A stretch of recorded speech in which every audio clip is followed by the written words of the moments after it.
नताशा 16 साल की हो गई थी। दादी और पोती में खूब पढ़ती थी, इतनी कि कोई ये नहीं कह सकता था कि दोनों के बीच एक जनरेशन का गैप है। आज नताशा का 16वां जन्मदिन था। नताशा बेहद खूबसूरत सा वन पीस ड्रेस पहनकर तैयार हो जाती है।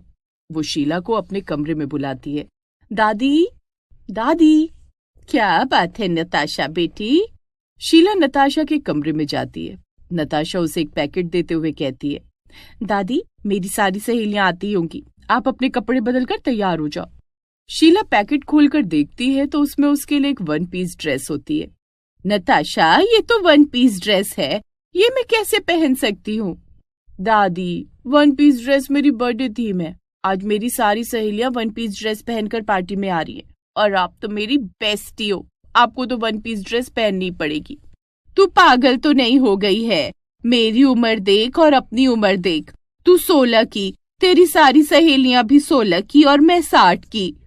दादी, दिल जवान होना चाहिए। Age is just a number.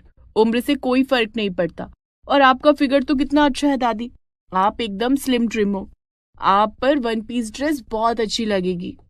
Natasha, लोग क्या कहेंगे? बेटे बहू के सामने ऐसे कपड़े मुझे शोभा नहीं देते। दादी, लोग यही कहेंगे कि नताशा की दादी बहुत मॉडर्न है और पापा मम्मी कुछ नहीं कहेंगे। बस अब आप ये ड्रेस पहन लो, नहीं तो आज मैं अपना बर्थडे नहीं मनाऊंगी। नताशा की जिद के आगे शीला को झुकना पड़ता है। वो अपने कमरे में जाकर वन पीस ड्रेस पहन लेती है, जिसके बाद वो खुद को आईने में देखती है। नताशा ठीक कह रही थी, मैं बहुत सुंदर लग रही हूँ। हमारे जमाने में ऐसे कपड़े कहाँ बनते थे। शादी से पहले हमने सलवार सूट में और शादी के बाद साड़ियों में जिंदगी गुजार दी। सर से घूंघट हटाने की इजाजत नहीं थी। आजकल के बच्चे कितने आजाद हैं, अपनी मनमर्जी से कपड़े पहन सकते हैं, अपनी मर्जी से दोस्तों के साथ घूम फिर सकते हैं। हमने तो सारी जिंदगी बंधन में गुजार दी। शीला ये सब सोच रही होती है कि तभी विभू उसे पुकारता है। माँ, बाहर आओ, नताशा केक कट करने वाली है। मैं इस ड्रेस में बाहर कैसे जाऊं? सब मुझे इस हालत में देखेंगे तो क्या कहेंगे? शीला अपने कमरे से बाहर नहीं आती है। माँ जी, बाहर आइए, हम सब आपका इंतजार कर रहे हैं। शीला शर्माती हुई बाहर आती है। उसे वन पीस ड्रेस में देखकर नताशा खुशी से उछलने लगती है। दादी, आप कितनी प्यारी लग रही हैं। चलो अब हम केक काटेंगे। नताशा शीला के साथ मिलकर केक काटती है। इधर विभू और अनीता शीला को देखकर मन ही मन सोचते हैं, माँ जी को क्या हो गया है? ये इन्होंने कैसे कपड़े पहन लिए हैं? माँ भी ना, लगता है 60 की उम्र में इनके दिमाग ने काम करना बंद कर दिया है। बर्थडे में आए रिश्तेदार भी शीला को देखकर उल्टी सीधी बातें करते हैं। जरा शीला आंटी के कपड़े देखना, बूढ़ी गोड़ी लाल लगाम। इस उम्र में ऐसे कपड़े पहनते हुए इन्हें शर्म नहीं आई? नताशा और उसकी सहेलियां शीला के मॉडर्न लुक को काफी पसंद करती हैं। नताशा, तेरी दादी इन कपड़ों में बहुत प्यारी लग रही है। वही ना, दादी तो ऐसे कपड़े पहनना ही नहीं चाहती थी।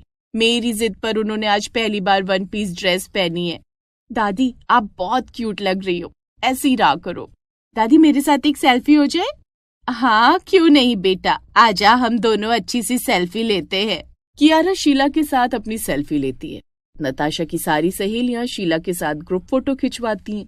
पूरी पार्टी में शीला छा जाती है, जिस वजह से उसका कॉन्फिडेंस बढ़ता है। लेकिन पार्टी में आए सारे लोग ये सब देखकर जल भुन जाते हैं। इन बच्चियों के साथ शीला आंटी खुद को भी 16 की समझ रही हैं। ये भूल गई क्या कि इनकी उम्र 60 साल है? सास अपनी बहुओं को संस्कार सिखाती हैं, यहाँ तो सास ही अपने संस्कार भूल गई। माँ, ये तुम क्या कर रही हो? कम से कम अपनी उम्र का तो ख्याल करो। लोग तुम्हें देखकर ना जाने कैसी कैसी बातें कर रहे हैं। विभू की बात सुनकर शीला अपने कमरे में चली जाती है और अपने कपड़े बदलकर फिर से साड़ी पहन लेती है। मैं भी कितनी पागल हूँ, वन पीस ड्रेस पहनकर खुद की उम्र भूल गई थी। आज के बाद ये कपड़े कभी नहीं पहनूंगी। पार्टी खत्म होने के बाद मुझे लगता है सारा दिन खाली बैठे रहने के कारण माँ जी का दिमाग खराब हो गया है। माँ को घर के काम में बिजी रखना होगा। मैं एक काम करता हूँ, बाजार से अचार बनाने का सामान ले आता हूँ। माँ से कहूंगा अचार बना दे। माँ बहुत टेस्टी अचार बनाती है। वैसे भी घर में अचार खत्म हो गए हैं, इसी बहाने माँ जी बिजी भी रहेंगी। दूसरे दिन विभू बाजार से अचार बनाने का सामान लेकर आता है और शीला को देता है। ये लो माँ, आम, कटहल, गोभी, गाजर, मूली, लहसुन सब ले आया हूँ। अचार बना दो। खाने के साथ तुम्हारे हाथ का अचार हो तो खाने का स्वाद बढ़ जाता है। ये सब तो मैं कुछ ही दिन में बना दूंगी। अगले दिन से शीला अचार बनाना शुरू कर देती है। वो बड़ी मेहनत से सारी सब्जियां साफ करके सारे मसाले कूट कर उनसे अचार बनाती है। कुछ दिन के बाद जब अचार बनकर तैयार हो जाता है, अनीता सुबह के नाश्ते में आलू के पराठे बनाती है और नताशा को लंच में पराठों के साथ शीला का बनाया हुआ अचार देती है। नताशा जब स्कूल में अपनी सहेलियों के साथ लंच करती है। वाह नताशा, ये आम का अचार तो बहुत टेस्टी है। कहाँ से खरीदा? बाजार में इतना टेस्टी अचार मिलता ही नहीं। ये अचार बाजार से नहीं खरीदा, बल्कि ये मेरी दादी ने बनाया है। यार तेरी दादी तो सुपर दादी है, इतना टेस्टी अचार बनाती है। तू मेरे लिए उनसे थोड़े अचार मांग कर ला देगी? मैं कल ही तेरे लिए अचार ला दूंगी। दादी ने और भी कई तरह के अचार बनाए हैं। नताशा की दूसरी सहेलियां भी उससे अचार लाने को कहती हैं। स्कूल से घर आने के बाद नताशा शीला को ये बात बताती है। मैं कल ही तुझे सारे अचार अलग अलग डब्बों में पैक करके दे दूंगी, तू अपनी सहेलियों को दे देना। दूसरे दिन शीला सारे अचार में से थोड़ा थोड़ा अचार कुछ डब्बों में पैक करती है और नताशा को देती है। नताशा वो अचार स्कूल में अपनी सहेलियों को देती है। नताशा की सहेलियों के घर में भी शीला के हाथ के बने अचार बहुत पसंद आते। एक दिन नताशा जब स्कूल से घर आती है, दादी आपके हाथ के बने अचार तो फेमस हो गए, मेरी सहेलियों ने और अचार मंगवाए हैं। नताशा बेटी, अब तो अचार खत्म होने को हैं। दादी, इस बार अचार बनाने का सामान हम खुद खरीदेंगे। हमारे पास सामान खरीदने के लिए पैसे कहाँ हैं? दादी, जब आप इतना अच्छा अचार बनाती हो तो आप अचार बनाने का काम क्यों नहीं शुरू कर देती?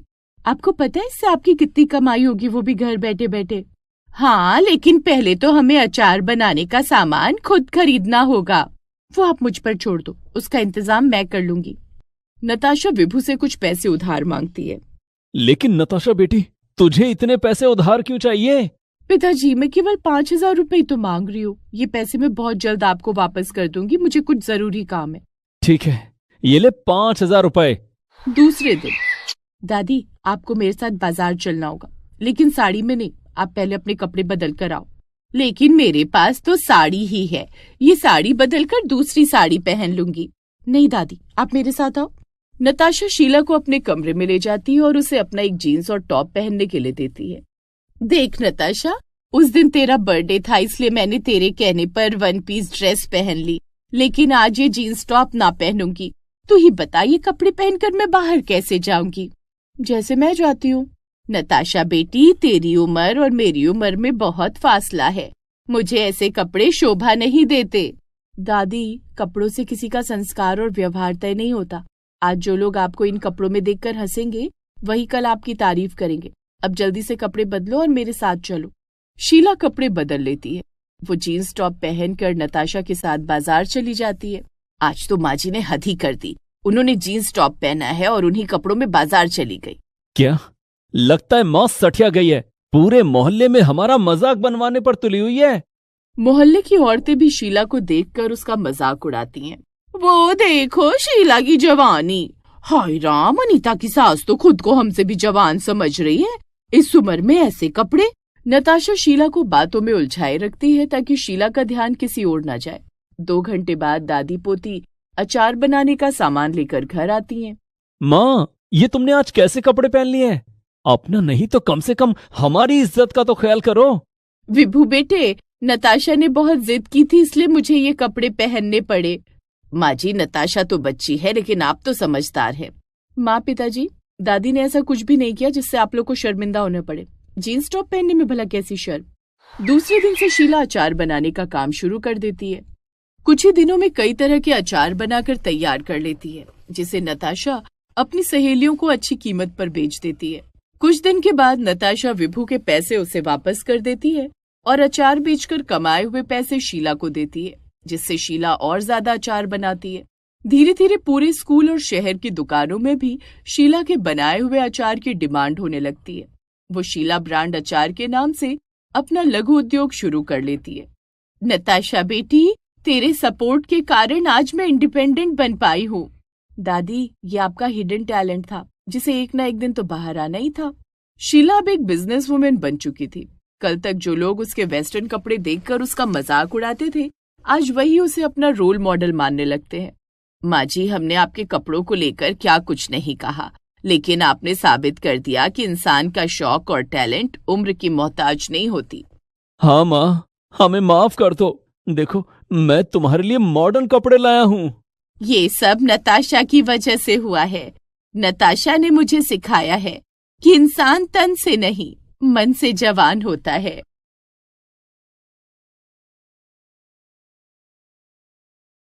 किसी गांव में श्यामलाल नाम का एक किसान रहता था। वो बड़े पैसे खर्च करके अपनी बेटी वर्णिका की शादी शहर में एक अमीर व्यापारी विराट के साथ करता है। एक बार वर्णिका विराट के साथ मायके जाने की इच्छा जताती है। क्या होता है जब शहर का रहने वाला अमीर विराट वर्णिका के साथ गांव आता है? दामाद जी, जल्दी उठिए। विराट घबराकर जाग जाता है और अपनी कलाई पर बंधी महंगी घड़ी की ओर देखता है। पिताजी, अभी तो सुबह के 4 बजे हैं। आप मुझे क्यों जगा रहे हैं? क्या घर में चोर घुसा है? घर में चोर नहीं आया, लेकिन आप अभी नहीं जागे तो आपके पेट में बैठा चोर आपको सारा दिन आराम नहीं करने देगा। ये आप क्या कह रहे हैं पिताजी? बेटा, ये गांव है। यहाँ हमें हल्का होने के लिए खेत में जाना पड़ता है। सुबह होने से पहले चलकर हल्का हो लीजिए, नहीं तो फिर सारा दिन यूं ही रहना पड़ेगा। क्या मुझे खेत में जाना पड़ेगा लोटा लेकर? हाँ दामाद जी, अब जल्दी चलिए। विराट ने कभी खेत में शौच नहीं किया था।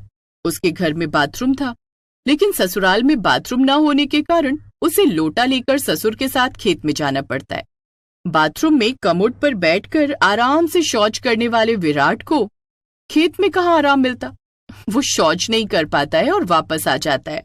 क्या बात है दामाद जी, आप खाना क्यों नहीं खा रहे हैं? क्या खाना अच्छा नहीं बना है?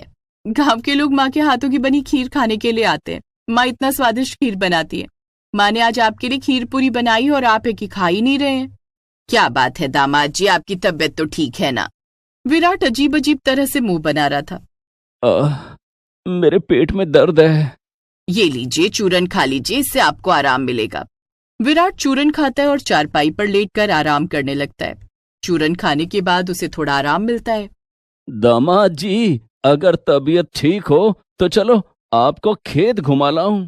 हाँ, मेरी तबीयत ठीक है, चलिए पिताजी। विराट घर से बाहर आता है। घर के बाहर ही श्यामलाल का खेत था। श्यामलाल खुद ही हल चलाकर खेत जोतने लगता है। पिताजी, आप खेत क्यों जोत रहे हैं? क्या आपके पास बैल नहीं है? मेरे पास 2 बैल थे, लेकिन बीमारी के कारण दोनों चल बसे। अभी मेरे पास बैल खरीदने के पैसे नहीं है, इसलिए मैं खुद ही खेत जोतता हूँ। इससे शरीर भी चुस्त दुरुस्त रहता है।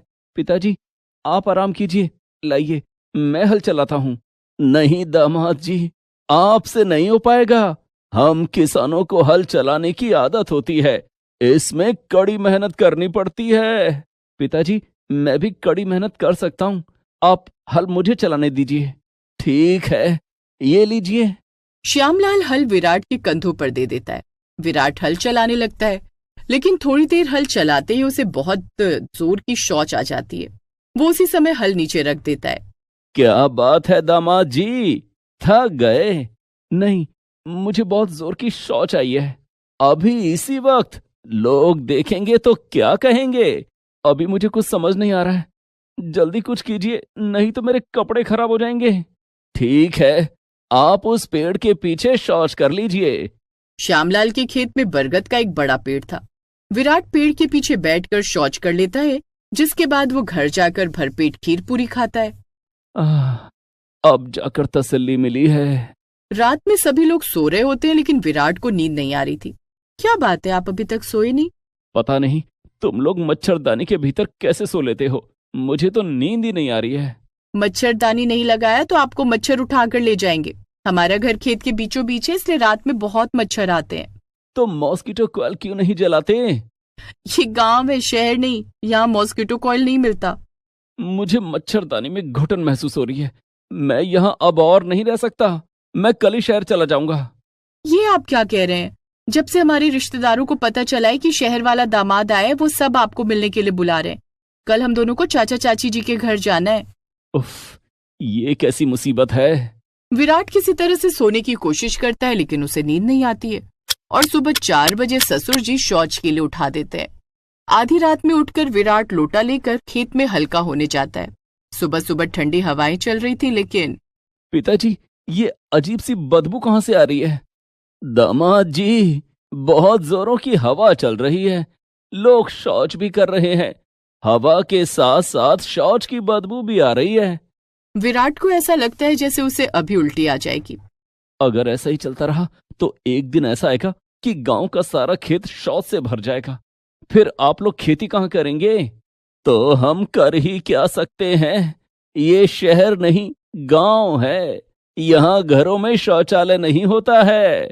पिताजी, अगर हमें अपने खेत वातावरण को शुद्ध रखना है और खुद को निरोगी रखना है तो घरों में शौचालय बनवाना होगा, नहीं तो बीमारियां फैलेंगी। विराट श्यामलाल से बातें करता हुआ जा रहा था, तभी उसके पैर गड्ढे में पड़ जाते हैं और वो गड्ढे में गिर जाता है। अरे दामाद जी, अपना हाथ मुझे दीजिए। विराट श्यामलाल को अपना हाथ पकड़ाता है और श्यामलाल उसे खींचकर बाहर निकालता है, जिस दौरान विराट को खरोंचें आ जाती हैं। पिताजी, हमारे खेत में ये गड्ढा, दरअसल गांव के जानवर खेत में आकर फसल को नुकसान पहुंचाते हैं, उनके लिए मैंने ये गड्ढा खोदा था और ऊपर फूस से ढक दिया था, लेकिन इसमें आप गिर गए। अब खेत में ससुराल होगा तो दामाद गड्ढे में गिरेगा ही ना। आप चिंता मत कीजिए दामाद जी, मैं आज ही इस गड्ढे को भर दूंगा। दोनों ससुर और दामाद हल्का होते हैं। श्यामलाल के खेत में एक कुआं होता है। दामाद जी, अगर अपने कपड़े लेकर आते तो हम अभी नहा लेते, यहाँ खुले में। जब खुले में शौच कर लिया तो नहाने से क्या दिक्कत, वैसे भी गांव के लोग खुले में नहाते हैं। चलिए हम अपने कपड़े लेकर आते हैं। दोनों घर जाकर अपने अपने कपड़े लेकर आते हैं। श्यामलाल कुएं से पानी निकालता है और दोनों नहाने लगते हैं, लेकिन कुएं का पानी बहुत ठंडा होता है। विराट को बहुत ठंड लगने लगती है। वो नहाकर घर आता है लेकिन उसे जुकाम हो जाता है। अच्छी लगता है दामाद जी को जुकाम हो गया है, मैं उनके लिए काढ़ा बनाकर लाती हूँ। शकुंतला विराट के लिए काढ़ा बनाकर लाती है और उसे पीने के लिए देती है, लेकिन काढ़ा पीने के बाद भी विराट को लगातार छींकें आ रही थी। थोड़ी देर के बाद उसे बुखार आ जाता है। वर्णिका, मैं आज चाचा चाची जी के घर नहीं जा सकूंगा, कुएं के पानी से नहाने के कारण मेरी तबीयत खराब हो गई है। ठीक है, मैं चाचा चाची जी से कह देती हूँ, वो लोग यहीं आ जाएंगे। शाम को वर्णिका के चाचा चाची विराट से मिलने आते हैं। नमस्ते चाचा जी। जीते रहो बेटा, यहाँ कमरे में क्यों बैठे हो? आओ चलो खेत में बैठते हैं, खुले में बैठकर बातें करने का आनंद ही कुछ और है। चाचा जी विराट को खेत में ले जाते हैं, जहाँ वे लोग एक पेड़ के नीचे चारपाई पर बैठकर बातें करने लगते हैं। उसी समय कहीं से एक नारियल आकर चाचा जी के सर पर गिरता है और चाचा जी बेहोश हो जाते हैं। विराट देखता है कि पेड़ पर एक बंदर बैठा था जिसने चाचा जी के सर पर नारियल फेंका था। चाचा जी। विराट चाचा जी को उठाकर घर ले आता है। चाचा जी को बेहोश देखकर चाची जी रोने लगती हैं। हे राम, इन्हें क्या हो गया? क्या हुआ आपको? उठिए ना। चाची जी, आप परेशान मत होइए, एक बंदर ने चाचा जी के सर पर नारियल गिरा दिया था, इन्हें थोड़ी देर में होश आ जाएगा। थोड़ी देर के बाद चाचा जी को होश आ जाता है। चाचा जी, खेत में चलें, वहीं बैठकर बातें करेंगे। नहीं दामाद जी, हम लोग घर के अंदर ही बैठेंगे। सभी लोग घर के अंदर बैठकर बातें करते हैं और खाना खाते हैं। रात में बहुत जोरों की बारिश होने लगती है, जिससे मौसम काफी ठंडा हो जाता है। सुबह 4 बजे श्यामलाल विराट को फिर जगाता है। लेकिन पिताजी, बहुत तेज बारिश हो रही है, ऐसे में हम खुले में शौच कैसे करेंगे? श्यामलाल विराट को एक छाता देता है और छाता लेकर चलने के लिए कहता है। अच्छी मुसीबत है, आपने कुछ कहा दामाद जी? कुछ नहीं, चलिए। विराट छाता लेकर खेत में जाता है, लेकिन बारिश होने के कारण खेत की मिट्टी काफी गीली हो जाती है, जिस पर विराट का पैर फिसल जाता है और वो गिर जाता है। ओह, मेरे महंगे जूते और महंगे कपड़े कीचड़ में गंदे हो गए। कपड़ों और जूतों को छोड़िए दामाद जी, जल्दी शौच करके यहाँ से निकलिए, नहीं तो सांप बिच्छू के काटने का भी डर है। क्या सांप बिच्छू? विराट उसी समय उल्टे पांव घर चला जाता है और अपना सामान पैक करने लगता है। क्या बात है, आप सुबह सुबह कहाँ जा रहे हैं? मैं शहर जा रहा हूँ, मैं यहाँ अब और नहीं रह सकता। विराट वर्णिका को छोड़कर उसी समय शहर चला जाता है। कुछ दिनों के बाद विराट कुछ मजदूरों को लेकर ससुराल आता है। वो अपने साथ 2 बैल भी लेकर आता है। दामाद जी, आप, ये लोग कौन हैं? ये मजदूर हैं जो आपके घर को फिर से नया बनाएंगे, जिसमें हाईटेक शौचालय और मच्छरों से बचने का इंतजाम भी होगा। मैं आपके लिए 2 बैल भी लाया हूं। अब आपको खेत जोतने की कोई जरूरत नहीं है। लेकिन आपको ये सब करने की क्या जरूरत थी? खेत के बीच में घर होने के कारण जब मुझे इतनी परेशानी हो रही थी, तो आप लोगों को कितनी परेशानी होती होगी। आखिर मैं इस घर का दामाद हूं। दामाद का ख्याल रखना सिर्फ ससुराल वालों का ही फर्ज नहीं है, दामाद का भी फर्ज है कि वो अपने बूढ़े सास ससुर का ख्याल रखे। भगवान ऐसा दामाद सबको दे। विराट खेत में नया हाईटेक घर बनवाता है जिसमें उसके ससुराल वाले अच्छी तरह से रहने लगते हैं। अब विराट जब भी अपने ससुराल आता तो उसे कोई परेशानी नहीं होती। Please subscribe this channel.